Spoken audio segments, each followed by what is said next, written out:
ગુરુ ગમ કેરી તમે પૂંચી કરી લો અને ખોલો આ ઘાટ નો તાળા. આ ઘાટ ઘડેલો શરીર નો છે. ઘાટ તો ખુલી જાય તો આ ઘાટ ના દર્શન થયા વગર રહેતા. પણ આ ચાવી ક્યાં પડી છે કે સદગુરુ પાસે સદગુરુ વિના મુક્તિ ન મળે. સુંદર હમણાં વાત કરી હતી કે સદગુરુની દયા વિના સપનામાં ન મળે સત્સંગ. પણ જો કૃપા થાય ગુરુદેવની તો ચડે ભક્તિમાં. સાહેબ સપનામાં સત્સંગ ના મળે પણ ઊંઘવું પડે તાણ સપનું આવે. હે કોઈ શરીરે વાગ્યું હોય ને તો ધનુરનું ઇન્જેક્શન આલીને બેરું કરવું પડે તો ટોકા લેવરો હોય. પણ બેરા નહીં થવું કોઈ નહીં. બેરા થઈ ગયો ને, બેરા એટલે કેવું ખબર છે? એક દુનિયાની અંદર એક સારું એવું ગામડું મોટો ડુંગર આવો હતો એવો. અને એમાં કોકની હરીફાઈ રાશી કે આ શિખરના ટોચ ઉપર કદાચ કોઈ ચડી જાય તો એને આપણે પ્રમુખ બનાવવો છે અને એના ઇનામ આલવું છે 1,11,000 રૂપિયા.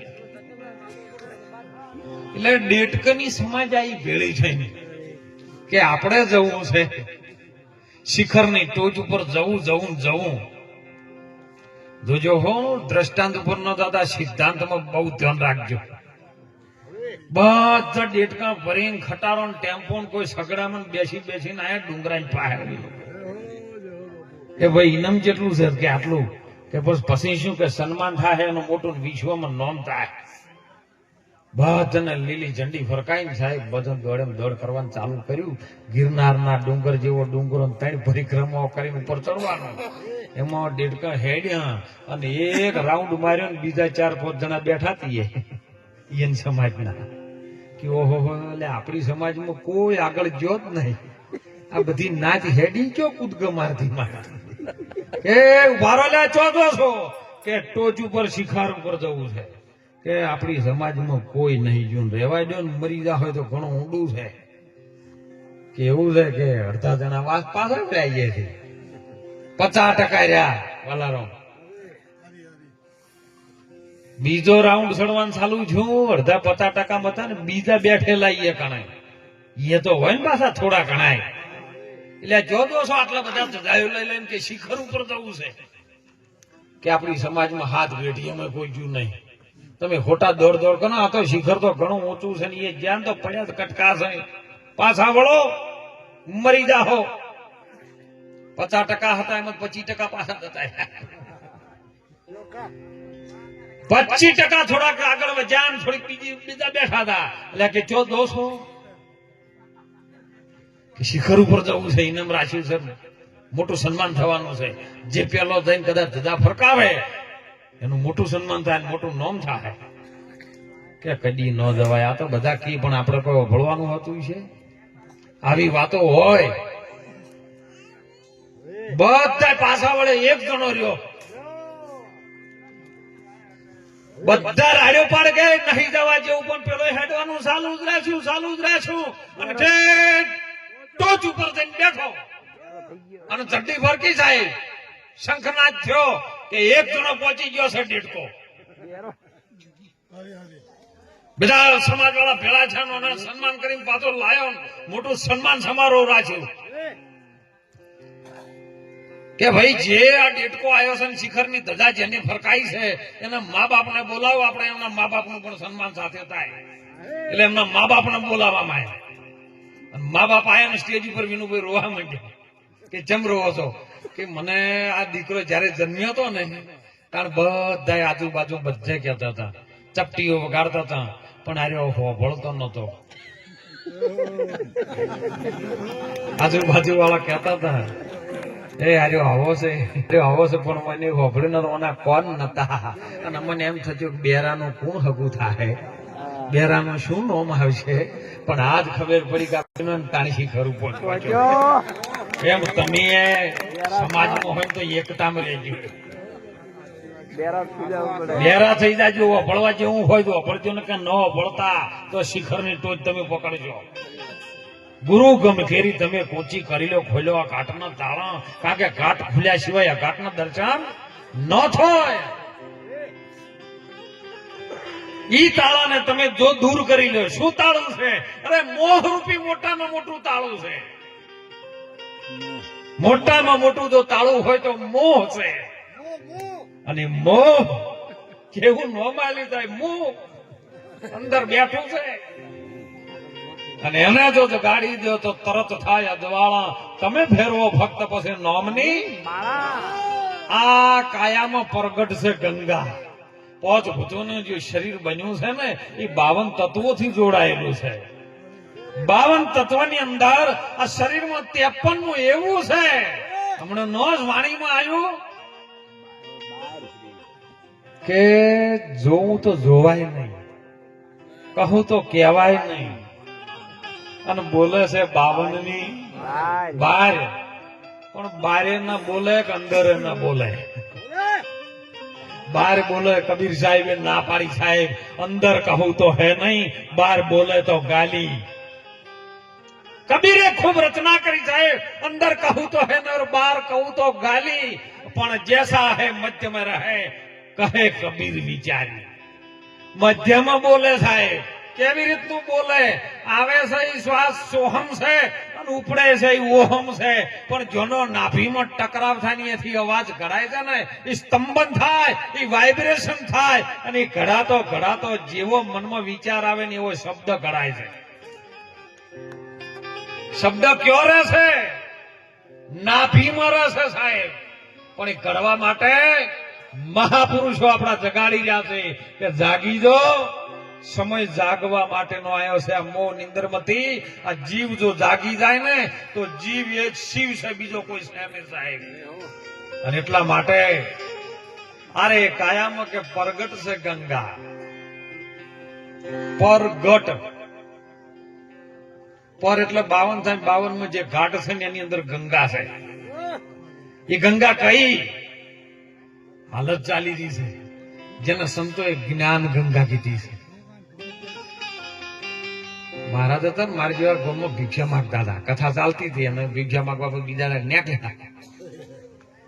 એટલે છેલ્લે એક ખૂણામાં ઘર હતું અને આ કથામાં આગલા દાડે એક બેને વભળેલું કે સંતો જયારે સત્સંગ કરતા હોય, સંતો જયારે વાણી બોલતા હોય તો એમની અંદરથી ગંગા પ્રગટ થાય. એટલે આર્યા ફરતા ફરતા ફરતા છેલ્લે બેન ના તો બેની વર રાજેલી બાપુ કાલ કહેતા હતા કે મેના મુખમાંથી ગંગા નીકળે છે. અને છેલ્લે બધો લોટા લઈને ભાર્યા ને, બેટા સીતારામ ભિક્ષા દે એમ બોલવાનું ચાલુ કર્યું, વાણી ચાલુ કરી ને એટલે પેલી બેન કે બાપુ બાપુ ઉભા રહેજો હો 2 મિનિટ. અંદરથી એના દાદીમાને જે ફૂલ તેરવાના હતા ને સિદ્ધપુર એને પડ્યા તો લઈને આવીને બાપુ મોઢામાં ઘાલી દીધા. બાપુ કે ચમ આમ કરે બેટા? કે તમે કાલ નતા કહેતા કથામાં કે મુખમાંથી ગંગા નીકળે છે? એટલે લાવંતર ઈ ગંગામાં કોણ જાય વમત પધરાઈ ગયું. અરે કાયામાં પ્રગટ છે ગંગા. જ્ઞાન ગંગા છે ને એ પ્રગટ છે. તમે સિદ્ધ ફરો પંથ પાળા છો. તમે ગોતવા જઈશું આર્યો જડે નહીં. બોલ્યો છે ઘર ગોવિંદો પણ હરિભક્તો ને હાથ વગો છે પ્રેમ પરખંદો. પ્રેમમાં જેની પારખ પડી જાય ને એની અંદરથી પ્રગટ થાય એ પરમ નારાયણ. એ પ્રેમ પુરુષ પરમાત્મા આપણી ભીતર છે સાહેબ. એને જગાડી લો ને પ્રગટ કરી લો. મત તો નદીઓ નાળા એમાં મેળ નહીં આવે સાહેબ. નદીઓ નાળા એટલે કોકની વિચારધારામાં આપણું જીવન બરબાદ થતું એ ધારામાં તમે ન જોવો. કેવી ધારા? કોઈ અંધશ્રદ્ધાની ધારા હોય, કોઈ ખરાબ લક્ષણની ધારા હોય, કોઈ વ્યસનની ધારા હોય. એ ધારામાં જવા જેવું નથી સાહેબ. સમય જાગવાનો આવ્યો છે. જાગી જાહો તો બેડો પાર થાય. આ બેડો આવ્યો છે ને એ મણોનો અવતાર બધું મળે પણ મણોનો અવતાર ન મળે સાહેબ. કારણ કે વેચ ભર્યા, હાથ ભર્યા, ઢોરને કાન છે પણ આ શબ્દ આવે પણ એ ઢોરને ખબર ન પડે કે બાપુ સત્સંગ શું કરી રહ્યા છે. સંતો ભક્તો વાણી શું બોલી રહ્યા એ પંખી પારેવડાને ખબર પડતી. કેવલ માણસને ખબર પડે કે આ વાણીમાંથી આપણે કંઈક લેવા જેવું છે, આપણું જીવન કંઈક સુધરે એવું છે. આ અવસર આવ્યો છે જવાય દેવા જેવો નથી. એટલે કીધું કે આ કાયામાં એક બુદ્ધિ છે મોટું સમુદર. નાવ ચલત હે ચોધારા. ચાર ધારે નામ હેડીયું છે. ધર્મ, અર્થ, કામ અને મોક્ષ આ ચારે ધારામાં નાવડું ચાલી રહ્યું છે. પણ આમાં કોઈ હીરાને મોણેક નીપજે, મોતી નીપજે, કોઈ ખોજી લે ખોજણ વાળા, કોઈ ખોજવા વાળો હોય, જેની ગોત કરવા વાળો હોય, તો આમાંથી આ હીરાને મોણેક શબ્દ રૂપી વચન જે મોતી સ્વરૂપ નીકળી રહ્યા છે ને, એને સુરતાના ધાગામાં જો કદાચ પરોવી લે ને, તો મહાપુરુષો સંત માતા આપણી ભારતની એક કાર્ય નારી સાહેબ જેને નિશાળ ન જોઈ હોય અને એમ કે વીજળીના ચમકારે મોતીડે પરોવી લ્યો, નહીતર અચાનક અંધારું થઈ જાય. જોતા જોતામાં તારા 21,600 ને આવી અને કાળ ખાય છે. કેમ કે તમે જે જે શબ્દ ખોટા વાપરો ને એ તો કાળના ચક્રમાં જ હોય છે.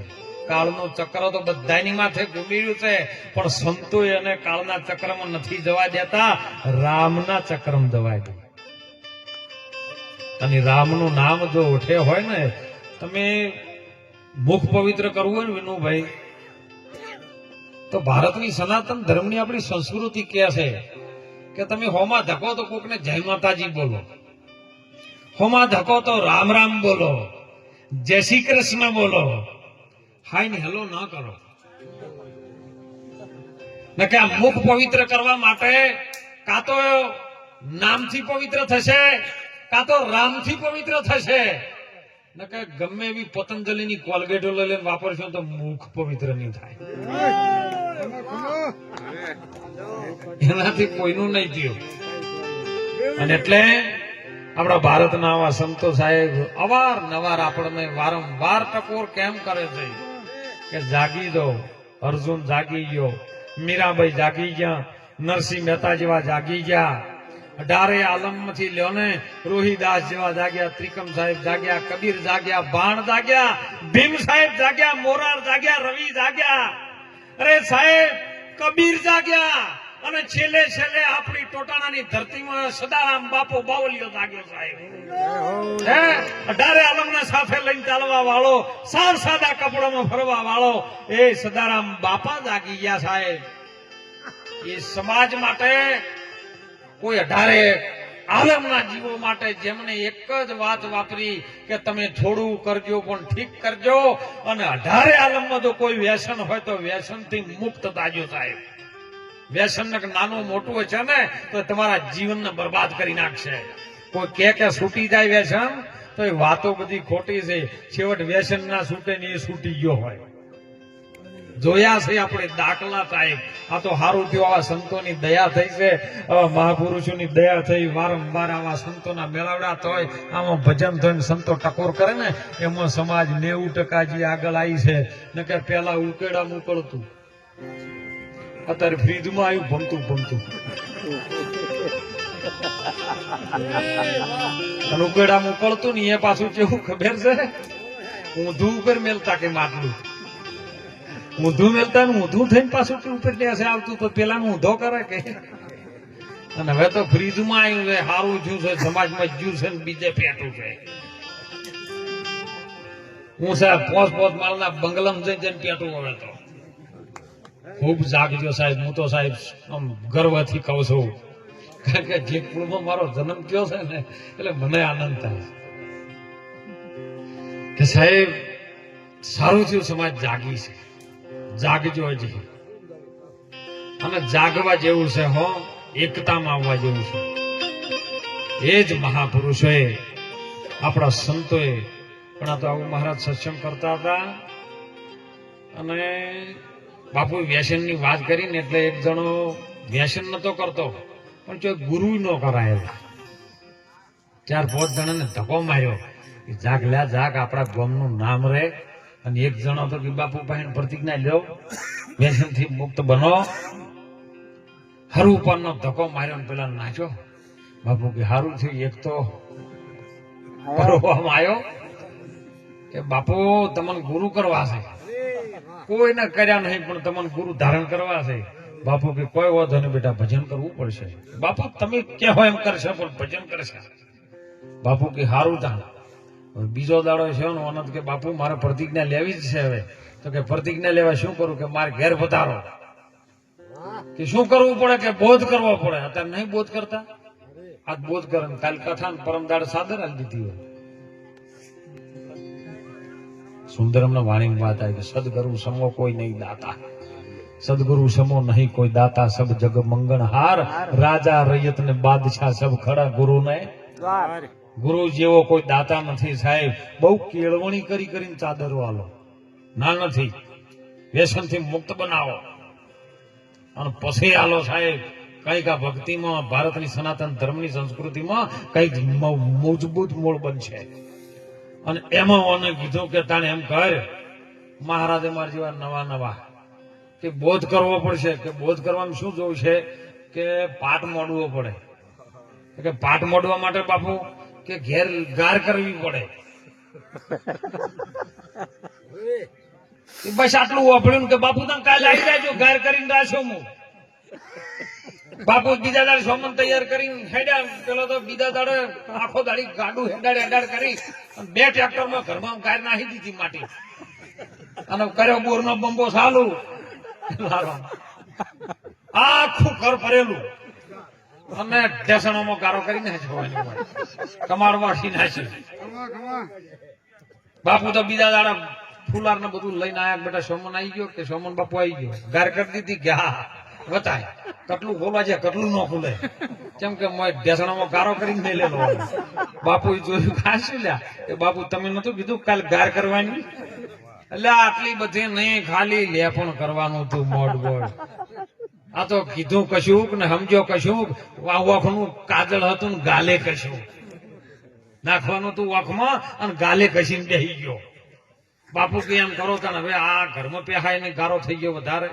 ઓગણા તો ગારો કરીને મેલ્યો છે પણ કોઈ વધો નહીં, આપણે પાઠ તો કરશું. પાઠ કી ચો કરશું કે તાણે એમ કરો નેવાળિયા વચ્ચો વચ કરો. નેવાળિયા વચ્ચો વચ્ચો પાઠ મોડીને બેઠા અને મહારાજે નિયમ ઘડ્યા કે જો કલાક પાઠ સેટ છે આપણો, પણ અડધો કલાકનો અધ્યાય આવશે, રાઉન્ડ આવશે. એમાં પેલો જે હું કહું ઈ તારે કહેવાનું.